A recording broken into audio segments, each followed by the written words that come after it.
형제가 여러분 안녕하세요. 오늘은 5월 15일 수요일 귀 쓰이는 깨끗한 그릇이라는 제목으로 디모데후서 2장 20절부터 26절까지를 묵상합니다. 20절 큰 집에는 금그릇과 은그릇뿐 아니라 나무 그릇과 질그릇도 있어 귀하게 쓰는 것도 있고 천하게 쓰는 것도 있나니. 자, 이 세상과 하나님의 나라를 큰 집이라고 표현했는데, 자, 하나님께서 주관하신 이 세상에 우리 인생들이 다 그릇으로 표현됩니다. 금그릇, 은그릇, 나무그릇, 질그릇. 자, 그런데요, 보통 사람들은 금과 은그릇이 화려하고 겉이 화려한 그릇, 보기 아름다운 그릇이 되려고만 노력합니다. 그래서 그것들, 외형적인 포장들을 어떻게 하는가에 집중합니다. 그런데 주인이 귀하게 쓰는 것도 있고 천하게 쓰는 것도 있는데, 귀하게 쓰는 것은 거기에 기준은 뭐냐면 21절 그러므로 누구든지 이런 것에서 자기를 깨끗하게 하면 귀히 쓰는 그릇이 돼요. 자, 주인이 귀하게 쓰는 그릇은 깨끗한 그릇이라는 것입니다.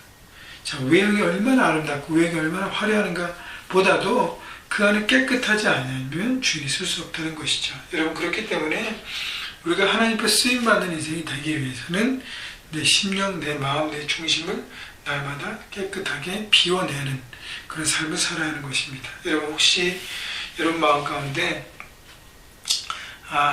내 뜻대로 안 돼서 계속적으로 붙들고 있던 어떤 욕심과 어떤 그런 붙잡으려는 마음이 있습니까?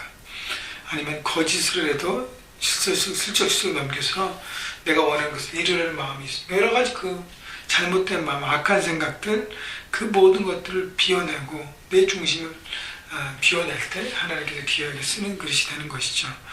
자, 21절 계속 보면 귀 쓰는 그릇이 되어 거룩하고 주인의 쓰심에 합당하며 모든 선한 일에 준비함이 되리라.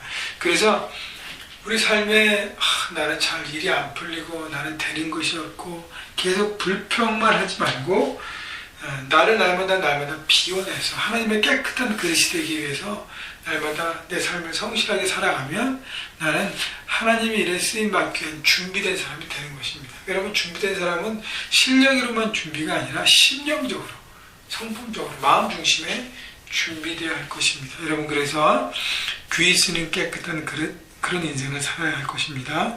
22절 너는 청년의 정욕을 피하고 주를 깨끗한 마음으로 부르는 자들과 함께 의와 믿음과 사랑과 화평을 따르라. 청년의 정욕을 피하라는 것은 어떤 높아지려는 마음, 그 다음에 다른 사람을 깔보는 마음, 그러니까 겸손하지 않는 마음이죠. 그 다음에 잘못된 승부욕들, 어떤 그런 것을 얘기하는데, 왜냐하면 23절에 보면 어리석고 무식한 변론을 벌이라. 이에서 다툼이 나는 줄 알미라. 이단들과 거짓 선지자들과 자꾸 충돌하는 것이죠. 자기가 어떤 논쟁을 통해서 그들을 압도해 보려고 하는 것이죠. 그러나 여러분, 바울이 권면하는 것은 이단과 거짓 선지자들과의 논쟁은 논쟁에서 논쟁이 끝날 뿐이지 아무런 유익이 없다는 것이죠. 그래서 청년의 정욕을 피하는 것도 어떤 그런 잘못된 승부욕, 자만심, 명욕들을 버리라는 것이죠.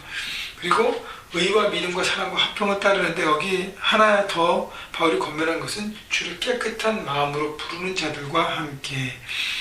깨끗한 마음, 정말 중심에서 하나님을 섬기고 하나님으로 만족하고 하나님의 마음으로 살아가는 사람들, 그 사람들과 함께 믿음과 의와 사랑과 화평을 따르라고 얘기하는 것은, 주님을 따르는 삶을 살라는 것은 내 주변에 누가 있는가가 굉장히 중요한 것이죠.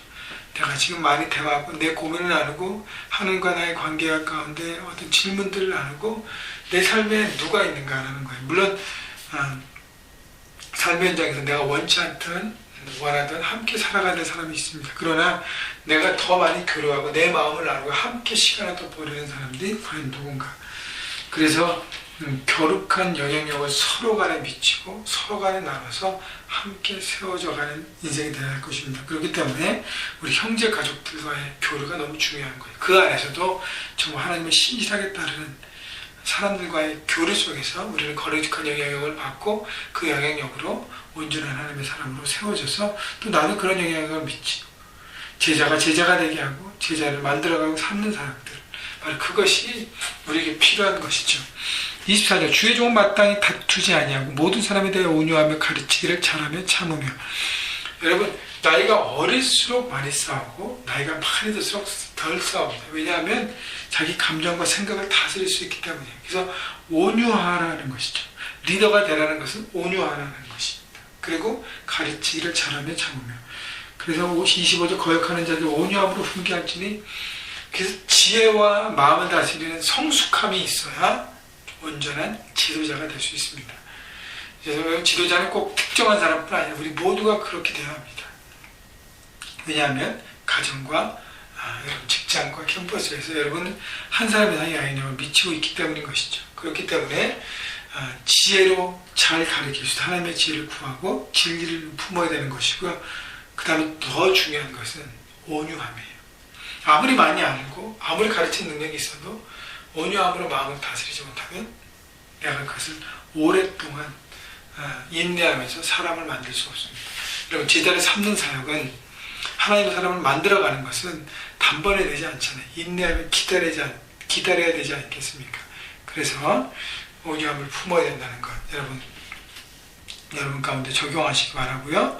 혹 하나님이 그들에게 회개함을 주시사 진리를 알게 하실까 하며, 26절 그들에게 마귀 올무에 벗어나 하나님께 사로잡히면 되어 그 뜻을 따르게 하실까 함이라. 결국은 잘못된 사람들도, 이단에 빠진 사람들도, 거짓된 진리를 잠시 품는 사람들도 그들을 온유함으로 계속 살아가고 기다려주고 인내하고 바라볼 때 결국은 그들도 깨닫고 돌아오게 된다는 것입니다. 중요한 것은 주님의 마음을 품고 온유함으로, 그 다음에 잘못된 건 잘됨을 지혜를 가지고 그걸 어떻게든지 풀어내고 깨닫게 할 수 있는, 여러분 그런 지혜로 한 사람 한 사람을 세워갈 것입니다. 여러분, 이렇게 리더십에 대한 부분들 여러분 훈련하고 준비될 때 여러분 삶의 현장에서 점점 나이가 먹어가고 역할이 커가고 책임이 커가면서 그 모든 것들을 지혜롭게 더 효과적으로 감당하게 될 것입니다.